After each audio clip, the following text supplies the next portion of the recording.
Kung di na video, siguradong walang maniniwala. Iba talaga nagagawa ng kamera. Lahat ng kahihiyan at katatawanan ay dokumentado. Tara at sabay-sabay nating panoorin to. Sino ba naman ang hindi mabibilib sa performance niyang napaka-explosive?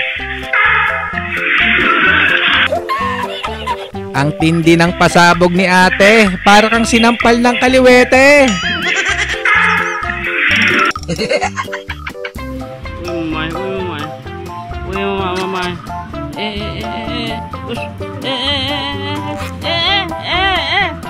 Sa wakas nakita na ni Tuklaw ang kanyang nakababatang kapatid na si Junjun.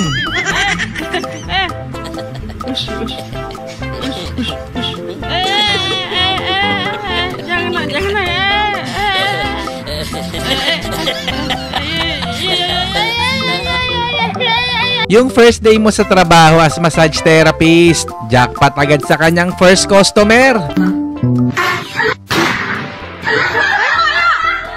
Dahil sa nangyari, last day na ni ate sa pagmamasahe.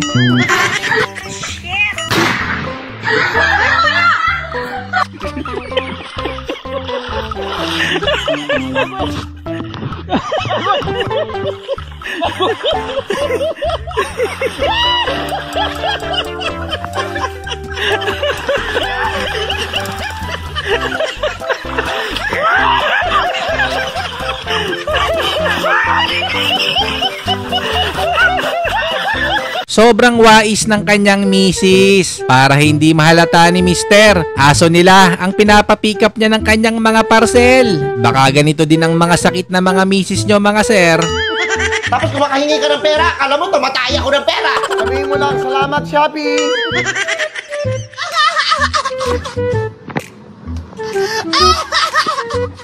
Akala nila nakamura sila sa kanilang nabili. Yung ibon kasi, pangbayad nila, biglang dinali. Ang plot twist, kasabwat pala ng may-ari.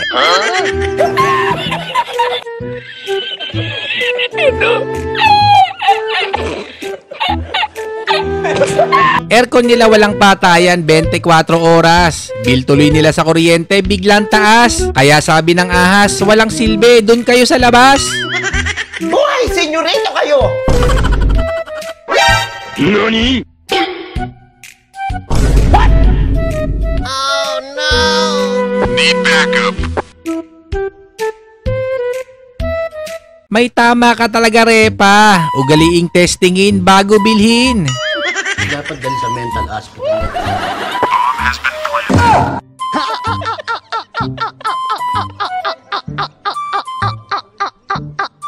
A day in a life ng dalawang kalabaw. Day off ngayon sila sa pagsasaka ng palay. Kaya diretso sila para mag-shopping sa ukay-ukay.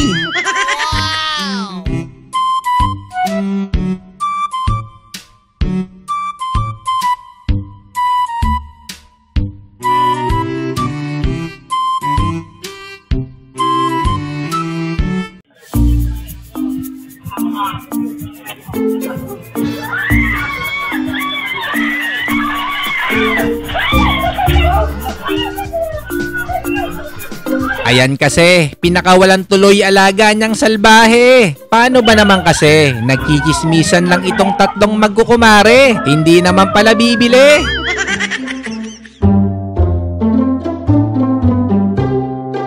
First customer ni ate, isang dambuhalang elepante. Wala ka na lang talagang magagawa, kundi siya ay ilibre.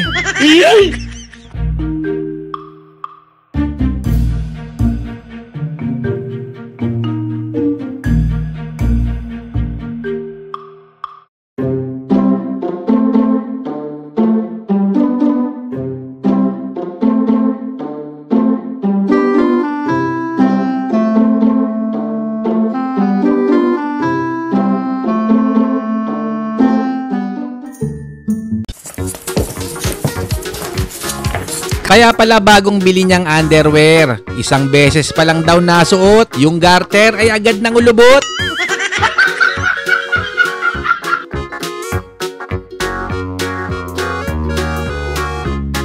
Obvious namang imposibleng magkasya. Kung gaano kalaki ang sofa, ganun namang kaliit ang diskarte nila. Kahit tatlo pa kayong magpilit, hindi yan papasok kasi kulang kayo sa logic.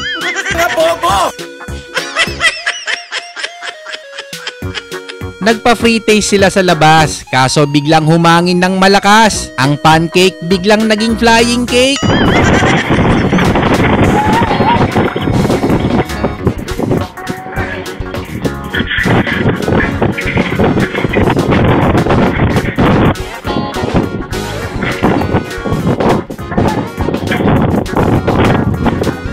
Ilang oras niyang tinrabaho. Sa wakas, natapos din ang kanyang pagsisimento. Kaso bad trip, biglang may dumaan na aso.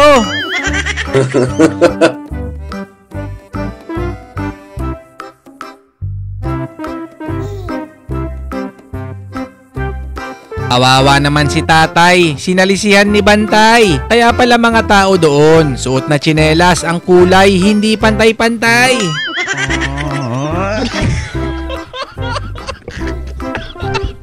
Tularan natin si Darleng. Sa office, pag matagal na nakaupo, ugaliin ding kumendeng-kendeng. Para dugo sa katawan, umikot-ikot, parang supervisor mong may tililing.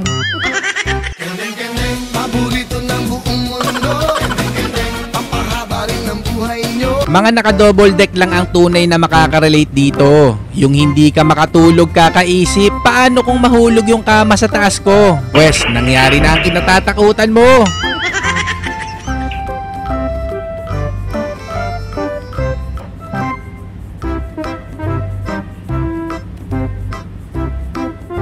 Kaya wag ugaliing kumain sa harap ni Mingming. Dahil pag yan nagulat, sigurado gulo ang magiging ending.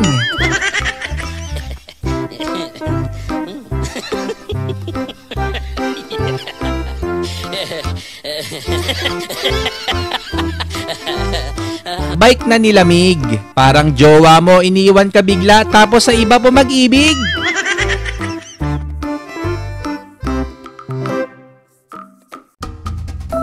Yung pumasok ka sa trabaho nang hindi ka pa nakakaligo.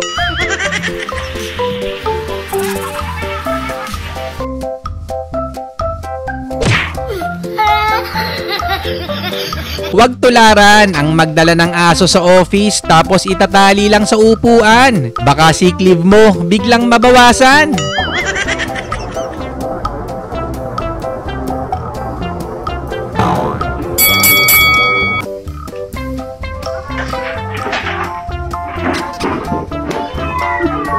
Inihulog ng langit ang matagal na niyang ipinagpe-pray. Hirap kasi siya laging mag-igib kaya ipinagkaloob na ang tangke ng tubig. Asawa ni Mang Kulas, tirador pala ng tsinelas. Kaya pala araw-araw, paiba-iba ang suot na pares.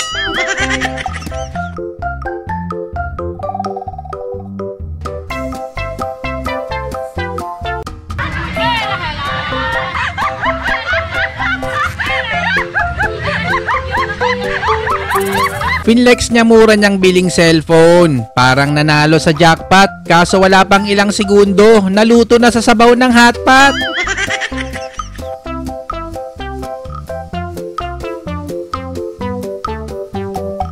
Kahit sino siguro matututong sumayaw pag ikaw mismo ang naka-experience nito. Yung daga kasi napagod ng maglakad kaya sumakay na lang din ng elevator.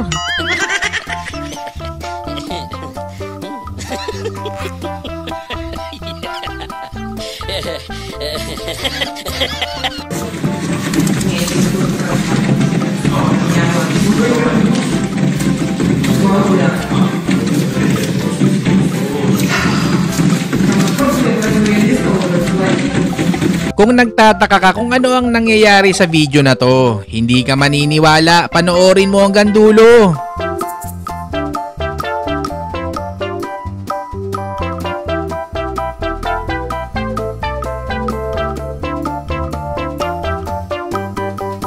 Namamalikmata lang ba ako? Aba teka, parang may mali ata. Kasi yung mga masahista, tila magkakamuka. Sigurado pag gising ni ate, siya'y matutulala.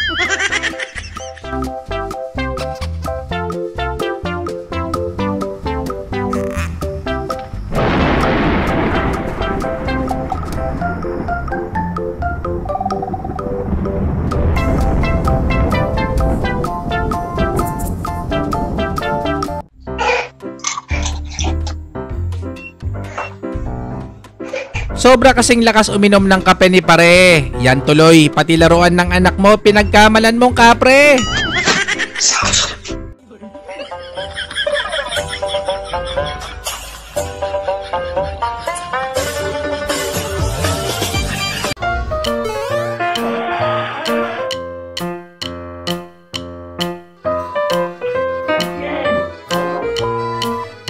Mamaro kasi itong si pare. Magaling daw siya sa pagkuha ng imahe. Cellphone tuloy ni ate, biglang kinarate. Ayun, last day mo na sa trabaho bigla pare.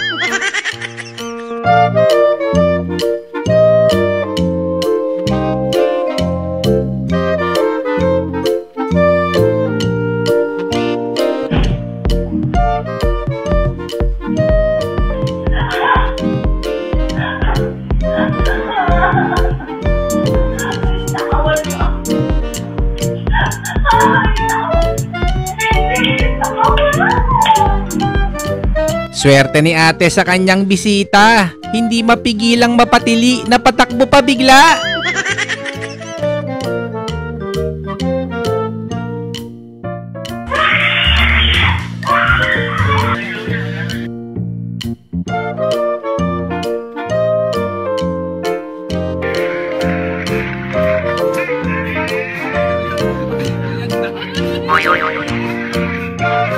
Panahong hindi pa naiimbento ang alarm clock.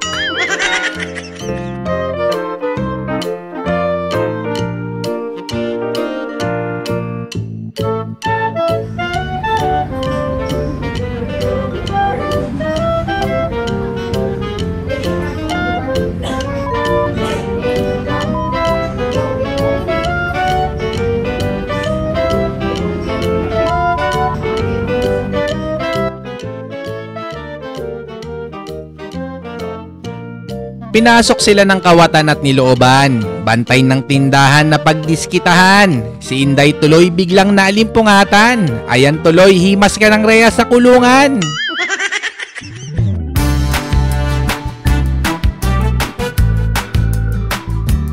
Salamat ulit sa inyong panonood. Kung na-enjoy mo ang bidyong to, baka naman pwedeng makahingi ng isang like at subscribe. Kita-kits tayo ulit sa next video.